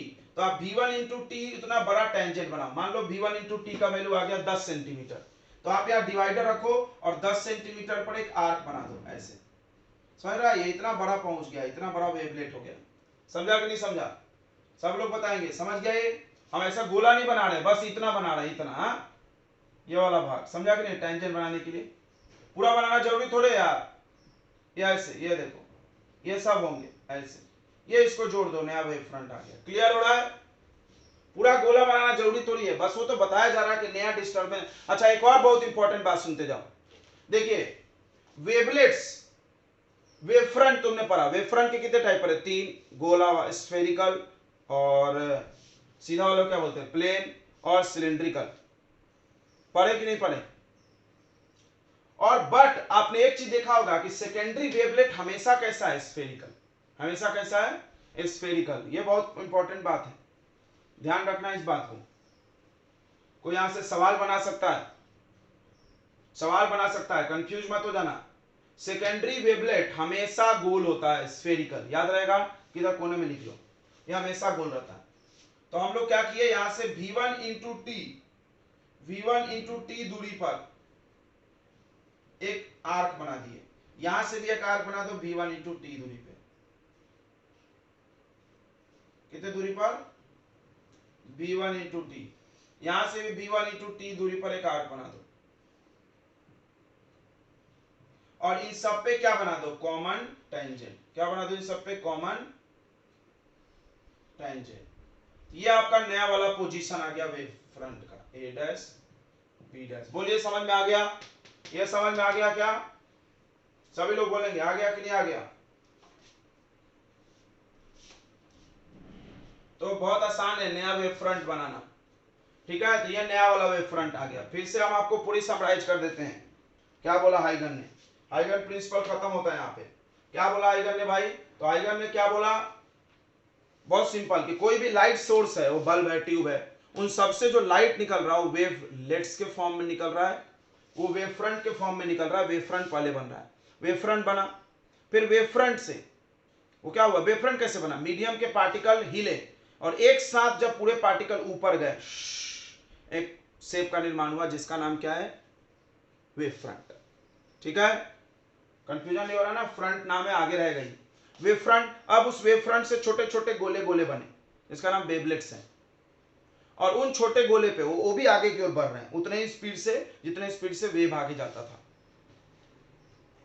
तो आगे बढ़ रहा है। आपको मान लो किसी भी वक्त, आपको किसी भी वक्त नया वाला वेव फ्रंट चाहिए, तो आप उतने टाइम पर, वो टाइम और इंटू स्पीड कर देना, उतना बड़ा आप एक आर्क बना लो और आर्क पे क्या बना दो, टेंजेंट। तो नया वाला वेव क्या बन जाएगा, वेव फ्रंट की वेवलेट, वेव फ्रंट बन जाएगा। क्या बन जाएगा, यहां से मान लो हमको फिर नया वेव फ्रंट बनाना है, तो कैसे करेंगे, नया वेव फ्रंट बनाना है, मान लो 2 सेकंड के बाद, मान लो हमको 2 सेकंड बाद यहां से वेव फ्रंट बनाना है नया वाला, तो हम क्या करेंगे, 2 इंटू वी स्पीड है, v से मल्टीप्लाई कर दो, v कितना है, 3 इंटू 10⁸ लाइट है, तो v इंटू टी का नया आर्क बना लेंगे यहाँ पर, समझे, हर पॉइंट से, और सब आर्क पे क्या खींच देंगे, नया वाला टेंजेंट खींच देंगे, तो नया वेव फ्रंट आ जाएगा। क्लियर हो गया? सभी लोग बताएंगे हाइगन्स प्रिंसिपल बहुत इंपॉर्टेंट है, बोर्ड में भी आता है, बताएंगे बच्चों। क्लियर हो गया आपका? देखिए अगला है रिफ्लेक्शन बाय हाइगन्स प्रिंसिपल। अगर आपके पेपर में आता है write the postulates of Huygens principle, तो आप जिसके पहले जितने 4 पोस्टुलेट पढ़ाएंगे उतने ही लिखेंगे, उससे ज्यादा लिखने की जरूरत नहीं है। अगर बाय टॉपिक ये लिख के आता है reflection by Huygens principle explain करो, तभी इसको बनाना है, ठीक है। ये उस प्रिंसिपल से अलग है। मतलब अब सीधी बात है कि हाइगन ने ये बोल के तो साबित कर दिया कि लाइट वेव है और वेव के रूप में चलती है, वेव फ्रंट बनता है, वेवलेट बनता है, वेव फ्रंट बनता है, वेवलेट बनता है, ये बोल दिया उन्होंने, ठीक है भाई, मान लिया हम आपकी बात। बट क्या आपका कॉन्सेप्ट जो लाइट का जो फेनोमेनन हो रहा है, 7 फेनोमेनन, उसको दिखा पाता है, वो देखते हैं। तो हाइगन ने सारे फेनोमेनन को एक्सप्लेन किया था कि भाई कैसे रिफ्लेक्शन होता है, तो इसको समझते हैं हम लोग। देखिए तो कैसे रिफ्लेक्शन होता है उसको बताने के लिए हमने यहाँ पर एक मिरर बना लिया, ध्यान देंगे बच्चों, ये एक मिरर है जिस पर एक इंसिडेंट वेव फ्रंट आ रहा है, ध्यान देंगे सभी लोग, एक वेव फ्रंट आ रहा है, इंसिडेंट हो रहा है।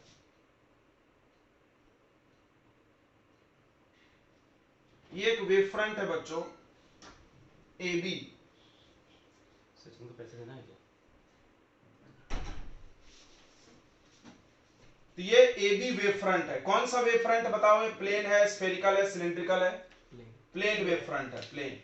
ये देखो ये लाइट रे है, ये लाइट रे है, इससे 90 का एंगल बना के चल रहा है। रेज हमेशा कितने का एंगल बनाता है वेव फ्रंट से, 90। अच्छा, ये प्लेन वेव फ्रंट इंसिडेंट हुआ, तो हम यहाँ पर लिख दे रहे हैं A B incident wave front, okay.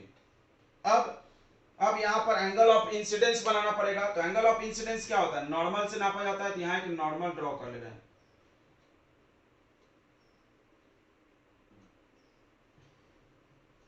याद होगा, आप पढ़े हो ray optics. The angle between incident ray and normal is called angle of incidence, I, right. अब थोड़ा सा ध्यान दोगे, दिमाग लगाओगे तो समझेगा। अब मेरे को बताओ, ये रे और ये वेव फ्रंट के बीच कितने का एंगल है, 90। तो अगर ये आई है तो ये बचा वाला एंगल कितना होगा, जल्दी बोलो। 90 माइनस आई होगा क्या? तो ये वाला एंगल कितना हो जाएगा? ये और ये भी तो परपेंडिकुलर है, ये और ये भी तो परपेंडिकुलर ऐसे है। ये वापस कितना हो जाएगा, आई, क्योंकि दोनों को प्लस करके कितना आना चाहिए, 90। ये आई आ गया। बोलो, इतना समझ में आ गया? अब देखो, ये वेव फ्रंट आया और इंसिडेंट हुआ ऐसे। भाई कुछ एंगल से इंसिडेंट होना पड़ेगा, एंगल ऑफ इंसिडेंस चाहिए। कोई बोला सर ऐसे क्यों नहीं गया धम से? भाई ऐसे गिर जाएगा तो आई का वैल्यू दिक्कत हो जाएगी कि नहीं, समझ में आ रहा है? ऐसे धम से नहीं गिरना चाहिए। ऐसे स्पेशल केस होगा, वो भी हम बता सकते हैं बाद में। पहले तो कुछ एंगल बनाओगे ना, जैसे तुम रिफ्लेक्शन पढ़े हो तो सबसे पहले लाइट ऐसे पड़े ना कुछ एंगल पे, कि बस पहले ही केस में तुम ऐसे लाइट गिरा देते धम से। ये तो इसका स्पेशल केस है कि नहीं है? तो कोई सोच रहा होगा सर वेव फ्रंट ऐसे गिरे, वो तो हमारी मर्जी है कैसे गिरे, हमने थीटा एंगल से लाया है, ठीक है, कुछ एंगल है, आई, ओके। अब हम लोग देखेंगे, ध्यान सुनो। ये पॉइंट तो अब नीचे जाएगा नहीं, ए पॉइंट को रोक लिया गया, नहीं रोक लिया गया क्योंकि ये ओपेक मीडियम होता है, लाइट ओपेक को पार नहीं करती। तो ए को तो रोक दिया, ये वो कर दिया, क्या बोलते, रुक गया।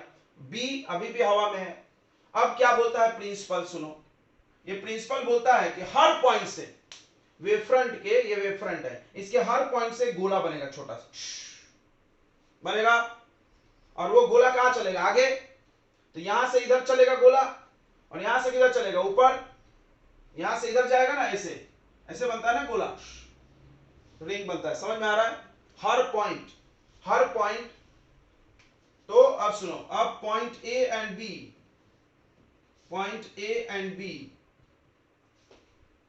of wavefront produces wavelet which travel with speed v। मान लो कि वेव का स्पीड v है, स्पीड ऑफ वेव कितना है, v स्पीड से वेव चल रहा माध्यम में, तो वहां से जो वेवलेट्स बनेंगे वो भी v स्पीड से चलेंगे, सेम।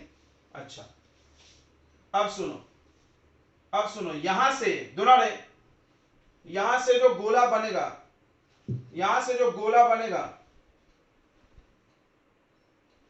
कौन है?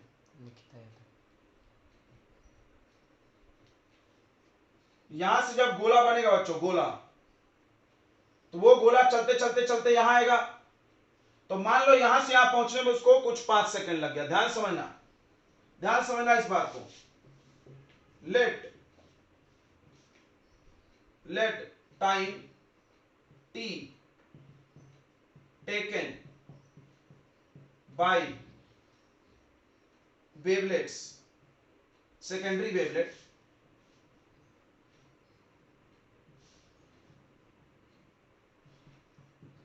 to reach at b dash। यहां एक b dash पॉइंट बनाओ सामने का।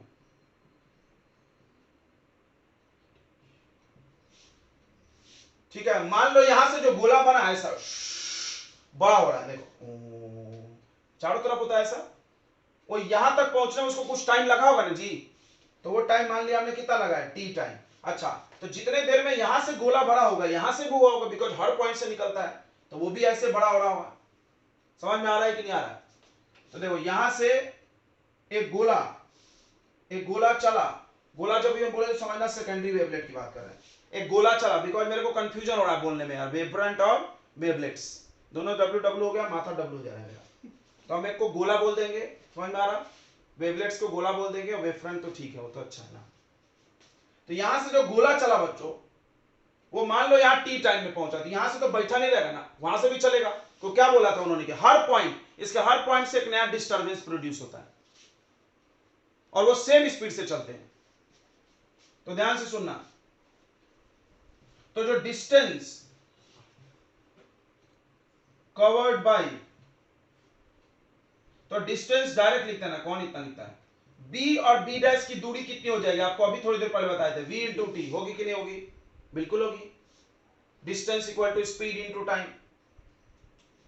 सिमिलरली हिंदी में लिख सकते हो तुम, सिमिलरली ए से चलने वाला नया डिस्टरबेंस, ए से चलने वाला नया डिस्टरबेंस वो भी कुछ डिस्टेंस ट्रेवल करेगा। अच्छा, अब आप चाहते हो कि नया वेव फ्रंट बनाना, नया वाला वेव फ्रंट, तो आपको क्या करना होगा, यहां से एक आर्क बनाना होगा ना, टेंजेंट, यहां से एक टेंजेंट हम बनाएंगे, यहां से एक आर्क बनाएंगे, तब टेंजेंट बनाएंगे। कितने बड़ा आर्क बनाओगे, v1 into v into T radius का, ठीक है। अच्छा, ए से भी एक नया डिस्टरबेंस चलेगा, सोचो इतना ही टाइम जाएगा, तो ए से भी ये चला, ए से भी चला तो इधर कहीं पहुंचा, देखो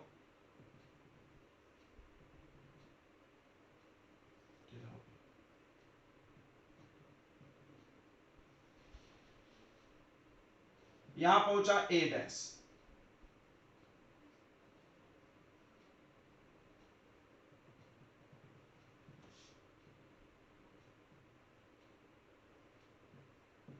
ये पॉइंट पहुंचा ए डैश, समझा, समझो, यहां से सब तरफ चलेगा भाई, तो तुम बोले सब जगह बनाओ, बनाएंगे हम, रुक जाओ, थाम जाओ। जैसे ये था, देखो ये पॉइंट था, यहां से नया डिस्टरबेंस चला, यहां से भी चला, ये ए है, ये बी है, तो जितना बड़ा गोला इसका हुआ उतना ही बड़ा इसका भी होगा ना, देखो मेरा बड़ा हो गया, हाथ में कंट्रोल नहीं है, जितना बड़ा गोला होगा इतना इसका उतना ही होगा ना, उतना इसका भी होगा कि नहीं होगा, क्यों, क्योंकि दोनों सेम ही स्पीड से जा रहे हैं ना।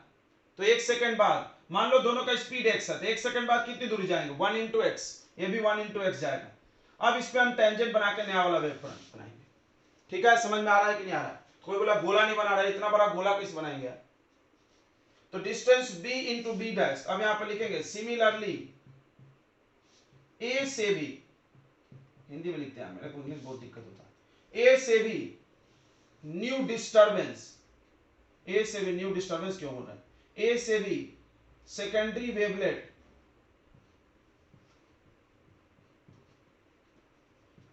सेकेंडरी वेवलेट्स प्रोड्यूस होगा, जो कि सेम भी स्पीड से चलेगा। पेपर में इंग्लिश में कन्वर्ट कर लोगे ना, ये थोड़ा फीलिंग के लिए हम लिख रहे हैं।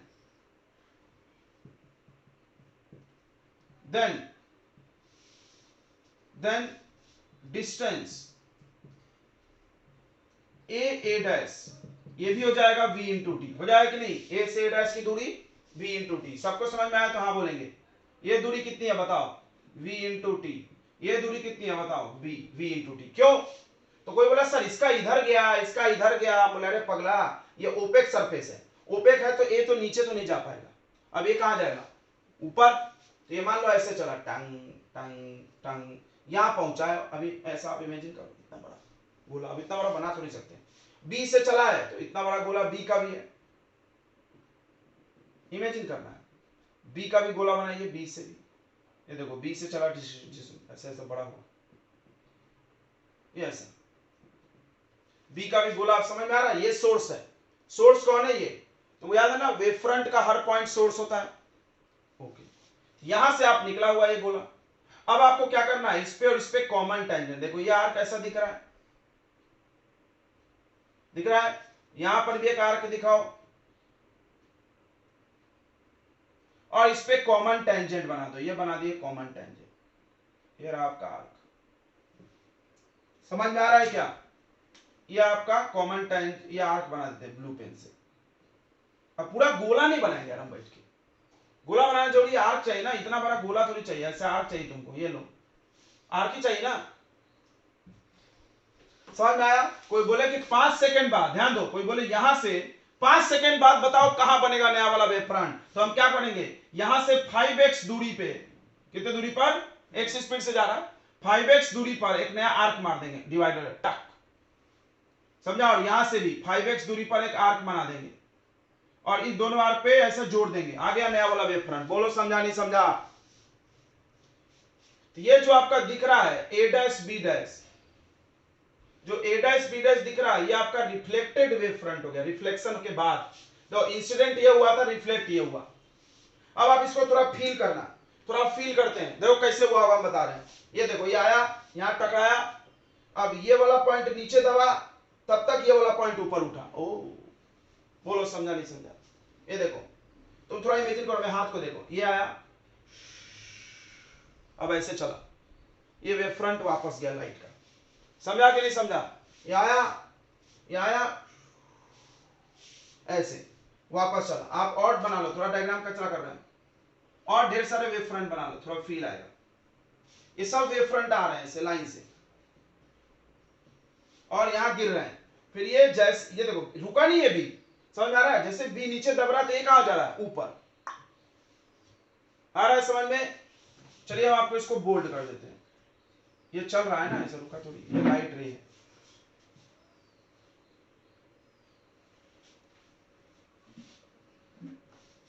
ओके, आपको दो ट्रायंगल दिख रहा है यहां पर बच्चों, दो ट्रायंगल दिख रहा है। एक रिफ्लेक्शन वाला ट्रायंगल है और एक इंसिडेंस वाला ट्रायंगल आपको दिख ही रहा होगा। क्लियर हो गया इतनी बातें? तो अब आपको बच्चों यहां पर लिख देना है। अब हम लोग क्या करेंगे? Draw an arc of radius. Her arc का एक रेडियस होता है। कितने रेडियस का आर्क बनाओगे? v into T. कहां से बनाओगे? फ्रॉम पॉइंट ए पॉइंट से, एंड कहां से बनाओगे? बी पॉइंट से। ए से एक आर्क बनाओगे, डिवाइडर ए पे रखोगे, आर्क बनाओगे, ए पे रख के आर्क बनाओगे और बी पे रख के आर्क बनाओगे। उसके बाद क्या करोगे? उसके बाद दोनों पर कॉमन टेंजेंट बना देंगे। यही सब कहानी पढ़े हो ना तुम अभी? उसके बाद ड्रॉ, इसके बाद ये लिखना, ड्रॉ ए कॉमन टेंजेंट। एक कॉमन टेंजेंट बना दो। कौन है कॉमन टेंजेंट? ए डैश बी डैश। ए डैश बी डैश बना दिया हमने। 10 ए डैश बी डैश।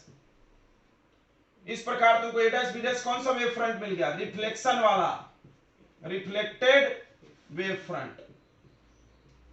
ओके, अब इसे ऐसा लाइट रे बना लो। लाइट रे परपेंडिकुलर चलता है ना इसके। अब देखो आपको फील हो रहा होगा थोड़ा सा, ऐसे गई, दिख रहा है रिफ्लेक्शन? चलिए अब ओरल बोलने से कुछ नहीं होता, ये आप नोट कर लिए होंगे, इतना बहुत इंपॉर्टेंट है। पेपर में आएगा तो आपको पहले कहानी लिखना है कैसे हो रहा है, फिर आगे बढ़ना है। अब रिफ्लेक्शन कथा कहानी से नहीं होता है, प्रूफ करो लॉ ऑफ रिफ्लेक्शन। भाई रिफ्लेक्शन हो रहा है मतलब वो लॉ को ओबे करना चाहिए, तो ये बात प्रूफ करा इन्होंने। देखेंगे इधर कैसे प्रूफ करा। तो हम लोग लॉ ऑफ रिफ्लेक्शन प्रूफ करने वाले। लॉ ऑफ रिफ्लेक्शन याद होगा, एक आई इक्वल टू आर होता है और दूसरा क्या होता है? सब एक प्लेन में होना चाहिए, सब एक प्लेन में होना चाहिए। ओके बढ़िया। तो आप फिर से देख लो एक बार, ये जब आया इंसिडेंट रे और ये नॉर्मल, उसके बीच का एंगल आई, ये वाला एंगल 90 माइनस आई, ये वाला आई। ये क्लियर हो गया है? अब इधर आ जाओ, इधर भी हम लोग बनाएंगे रिफ्लेक्टेड रे। ये है क्या रिफ्लेक्टेड रे? रिफ्लेक्शन होके जा रहा। तो यहां पर फिर से आप नॉर्मल बना लीजिए, यहां पर बच्चों नॉर्मल बना लीजिए। ये नॉर्मल बना लिया हमने, दिख रहा है? नॉर्मल और रिफ्लेक्टेड रे के बीच का एंगल बोलो आर, एंगल ऑफ रिफ्रैक्शन, सब लोग जानता है। अच्छा फिर देखो ये रे और ये वेव फ्रंट और रे के बीच कितने का एंगल होता है? 90। नहीं दिख रहा है। वेव फ्रंट और इसके बीच कितने का एंगल होता है? 90। कुछ भी बोल रहे हो, ऐसा कैसे नहीं दिख रहा है? एकदम हल्का। समझ रहा है? ये वेव फ्रंट है और ये क्या है? रे है। इसके बीच का एंगल कितना हो रहा है? 90। ये देखो 90 का एंगल है। तो ये अगर आर है और ये पूरा 90 है, ये अगर आर है और ये पूरा 90 है, तो आप बताओ ये बचा वाला एंगल कितना होगा? 90 माइनस आर। तो ये वाला एंगल कितना होगा? ये वाला वापस से फिर से आर हो जाएगा। 90 माइनस आर थोड़ी होगा यार, प्लस करके 90 आना चाहिए। स्क्वायर मानेंगे तब ना। समझा नहीं समझा? देखो ये नॉर्मल है, ये नॉर्मल और ये सरफेस है, तो ये वाला और ये वाला एंगल मिला के 90 होना चाहिए ना। तो ये 90 माइनस आर है तो ये आर है। अच्छा ये एंगल 90 है क्या, जल्दी बोलो। बिल्कुल, क्योंकि ये रे है और ये वेव फ्रंट है, वेव फ्रंट और रे के बीच का एंगल 90। देखो यहां समझ रहा होगा, ये लाइट रे और ये वेव फ्रंट, टक टक 90 का एंगल बनता है। ओके, अब आपको क्या करना है, इन दोनों ट्रायंगल को कॉन्ग्रुएंट करना है। क्यों कॉन्ग्रुएंट करना है, आई इक्वल टू आर लाने के लिए। क्लियर हो गया। एंगल्स भी आपको लिख के दिखाने पड़ेंगे, एंगल्स भी आपको लिख के पेपर में दिखाने पड़ेंगे। ये आई है, 90 माइनस आई है तो आई हुआ। कोई बोलेगा नहीं आई क्यों हो गया। तो angle A B B dash, नहीं sorry B A B dash, B A B dash equal to i angle of incidence. And ये एंगल का नाम बताओ, A dash B dash A, ये बी डैश है, A dash B dash A, ये angle r है, angle of refraction. अब देखो आप इन ट्रायंगल, कौन सा triangle, A B B dash,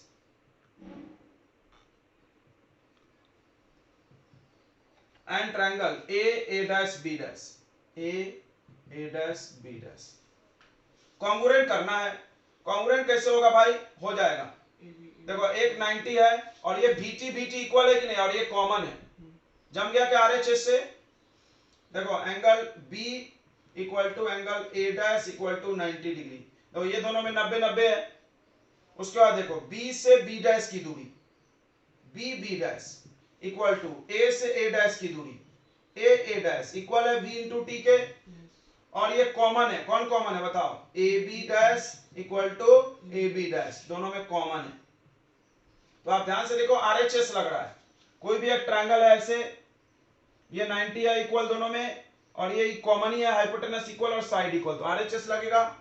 तो triangle A B dash congruent हो जाएगा triangle A dash B dash. और आपको डैश में कंफ्यूजन है तो आप इसका नाम ए डैश बी डैश की जगह पर पी क्यू भी रख सकते हो, आई डोंट केयर, या ए बी और इसका नाम सी डी। बहुत सारे बुक वाले इसको सी डी लिखते हैं, क्या लिखते हैं, सी डी। हम भी सी डी लिख दे क्या, कि कोई दिक्कत नहीं है तो बोलो, I can write C D also, then the name will be easier. Maybe कुछ बच्चे ना छोटी छोटी बातों पे डरते हैं कि डैश है भारी लग रहा है, अरे बाप रे A dash B dash confusion भाई, तो make it C and D, I don't care. Okay, आप बुक में भी देख लेना सी डी ही होगा आई थिंक। तो ए बी को हमने ए डैश बी डैश बना दिया, A B incident wave front और ये रिफ्लेक्ट होके जाने वाला वेव फ्रंट। अब ये कॉन्ग्रुएंट हो गया, कॉन्ग्रुएंट हो गया तो ये एंगल और ये एंगल इक्वल होगा कि नहीं होगा, बिल्कुल होगा, बिल्कुल होगा।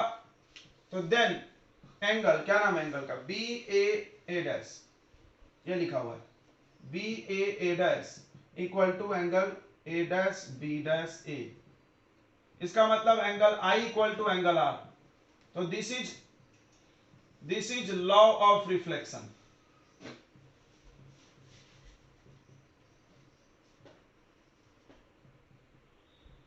तो लॉ ऑफ रिफ्लेक्शन प्रूव्ड हो गया। अब लॉ ऑफ रिफ्लेक्शन पालन कर रहा है, इसका मतलब ये रिफ्लेक्शन ही है पक्का, है ना। कोई बोलेगा अरे कुछ भी बना दिया, रिफ्लेक्शन कहाँ है, हम नहीं मानते। देखो हम मनवाए ना तुमको। अच्छा एक और पॉइंट था कि सब एक प्लेन में होना चाहिए, सब एक प्लेन में होना चाहिए। अब ध्यान दो, ये है इंसिडेंट वेव फ्रंट, सभी लोग ध्यान देगा, ए बी आपका इंसिडेंट वेव फ्रंट। अच्छा उसके बाद ये मिरर है, मिरर कौन है, ए बी डैश, और ये कौन सा वेव फ्रंट है बताइए, ए डैश बी डैश, ये कौन सा वेव फ्रंट है, रिफ्लेक्टेड।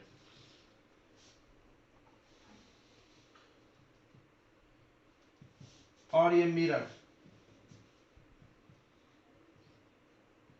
ये सब लोग इस पेपर से, इस बोर्ड से कितना एंगल बनाना है, आप पेपर लिखना, ये बोर्ड से कितना एंगल बनाना है थोड़ा बताओ। ये देखो ये बोर्ड है, ये बोर्ड में अगर हम ये कॉपी खड़ा कर दें ऐसे, तो बताइए ये कॉपी बोर्ड से कितने का एंगल बना रही। बच्चा सोच में पड़ गया, वो इसको देख रहा है, अरे बोर्ड देखो कॉपी देखो, बताओ ना कितने का एंगल है, ये कॉपी ये बोर्ड, ये कॉपी ये बोर्ड, अरे ऐसे भी रख दे, ऐसे भी रख दे, कैसे भी रख दे, 90 है ना।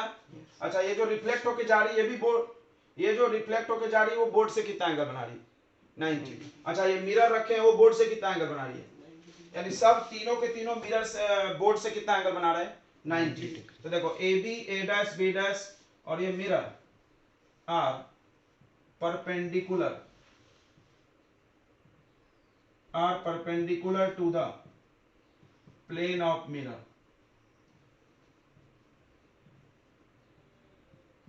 ये लोग मिरर के प्लेन के परपेंडिकुलर है, मिरर के प्लेन के परपेंडिकुलर, सॉरी मिरर नहीं, plane of paper, sorry paper है, ये बोर्ड आपके लिए, ये बोर्ड के तीनों परपेंडिकुलर। आप सोचो थोड़ा ध्यान से, ये पेपर है, ये भी पेपर से 90 बना रहा है, ये भी पेपर से 90 भी, तो ये सब एक प्लेन में आएंगे क्या? बिल्कुल।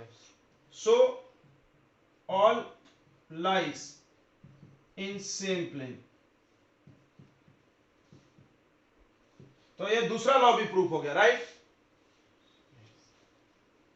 पहला लॉ क्या था कि I इक्वल टू आर होना चाहिए, दूसरा सब सेम प्लेन में होना चाहिए। कौन कौन? Incident wave front, reflected wave front और नॉर्मल। कोई बोला नॉर्मल कहाँ है? अबे तो इसमें नॉर्मल नहीं होता, इसमें ये मिरर ही है, ठीक है। ये सब क्या हो गया? एक प्लेन में आ गया, कोई दिक्कत नहीं है। तो इस तरह से लॉ ऑफ रिफ्लेक्शन हमने प्रूफ कर दिया हाइगन प्रिंसिपल यूज करके, बहुत आसान है बच्चों। अभी हम लोग जो क्वेश्चन जो कॉन्सेप्ट पढ़े उस पर एक क्वेश्चन तो बनता है, ताकि आपको क्लियर हो पूरी बात है कि यहाँ कैसा हो रहा है। तो क्वेश्चन क्या है? ये प्लेन मिरर है और यहाँ इंसिडेंट वेव फ्रंट है, चूंकि हमने पढ़ा है प्लेन वेव फ्रंट और दे दिए स्फेरिकल, कोई दिक्कत नहीं, कुछ भी चलता है। तो उसका बताना है रिफ्लेक्ट वाला कैसा होगा। तो देखते हैं हम लोग देखो पेपर में क्वेश्चन करने की एक टेक्निक और होता है, एलिमिनेशन। ये नहीं होगा, तो सबसे पहले ये तो नहीं होगा। क्यों भाई? आया था स्फेरिकल, बन के प्लेन थोड़ी जाएगा, वेव फ्रंट चेंज नहीं कर सकते ना। ये वाला भी नहीं होगा। ये वाला क्यों नहीं होगा? क्योंकि ये देखो तुम्हारे मन की बात है। ये मन की बात कैसे है? तुमको हम बता रहे थे ना कि अगर सीधे गिरा, कोई बच्चा मान लो ऐसे क्यों नहीं गिरा आपका, तो अगर सीधे गिरा रहता तो ऐसे वापस आता। क्लियर हुआ आपको? ये मान लो ऐसे धम से तुमने गिरा दिया, तो ये इंसिडेंट, तो रिफ्लेक्ट भी यही होके जाएगा वापस। क्लियर? ये सब पढ़े हो तुम यार, तुम जो लाइट रे में पढ़े वही कॉन्सेप्ट चल रहा है यहाँ पे, बस वेव फ्रंट की बात होगी। तो अगर ऐसे गिरा तो वापस भी ऐसे जाएगा वेव फ्रंट। क्लियर हो गया ये बात? अब देखो यहाँ से ऐसे ऐसे डाले होंगे हम, तब एक टिंग वापस आया। हाँ, तो ये तो डाले नहीं है सामने, यानी ये तो नहीं होगा। अब इन दोनों में डाउट है, थोड़ा हम सोचते हैं। देखो इसमें देखो हम एक आइडिया बताते हैं। यहाँ तुम एक मान लो कि सोर्स ऑफ लाइट है, एस है। अब बताइए प्लेन मिरर की क्या खास बात होती है? कि ऑब्जेक्ट का इमेज बना देता है, जितने दूर ऑब्जेक्ट है उतने ही दूर क्या बना देगा इसमें? इमेज। तो यहाँ कहीं इसका इमेज बनेगा क्या? और यहां से जब निकलेगा रिंग ऐसा ring ring ring ring ring ring, हाँ इधर से आएगा। कोई ये नहीं सोचेगा कि ऑब्जेक्ट यहाँ है तो इमेज यहाँ। ऐसे बनता है कि थीटा एंगल पे तिरछे में मिरर सामने एंगल बना, याद है ना कि ऑब्जेक्ट और इमेज को जोड़ने वाली लाइन मिरर पे क्या होना चाहिए? परपेंडिकुलर। पढ़े हो तुम? तो भाई ये तो ऑब्जेक्ट, ये इमेज यहाँ नहीं आ सकता कि ऐसे निकलेगी, तो ये भी गलत हो गया और ये सही हो गया। क्लियर हो गया? क्या सबको क्लियर हो गया? ये एस से सोर्स, मान लो यहाँ बल्ब जल रहा, तो इसमें बल्ब यहां से दिखेगा। भाई यहाँ बल्ब जला के दिखाओ, यहाँ दिखेगा। अब बल्ब से जब लाइट आएगी तो डिंग ऐसे आएगी कि नहीं? क्लियर हो गया?